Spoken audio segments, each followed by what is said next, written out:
I like a second question that turned an organization around that was in my study. The owner of that company simply asked, what are your hopes, dreams, and aspirations for your relationship with your coworkers, with your customers, and with your job? And he just quietly listened until people started to tell those stories. And when they told their stories of their hopes, their dreams, their aspirations for their relationship with their work, their coworkers and customers, he simply said, so how can we do more of that? And they moved in that direction together. That's how it all begins. You can do right, responsible work. You can do things that are difficult and challenging, and you can find a way to do it with joy, meaning, and satisfaction. It's possible in every industry, everywhere. No one is excluded.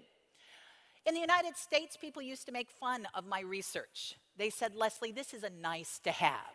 It's a nice thing to do, but we don't have any time and the economy's rotten. My argument is this is not a nice thing to do. This is a life-giving force. It's a need to do. I've been studying organizations for 20 years now.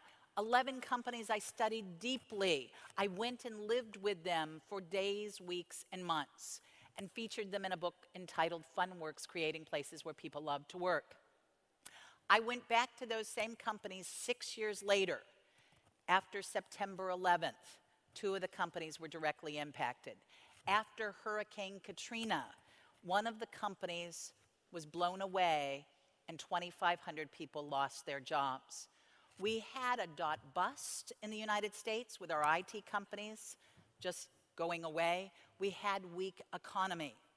The 11 companies that I focused on, who not only did all the strategic things well, but had a culture that was known for its fun, outperformed on every single one of the business metrics.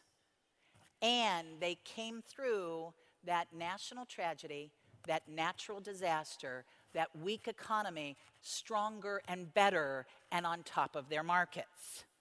So for me, fun at work, finding a way to find joy, meaning, and satisfaction, it's of strategic benefit to your organization. It's not a nice to have, it's a need to have. It's essential, it's a life-giving force, and it's important.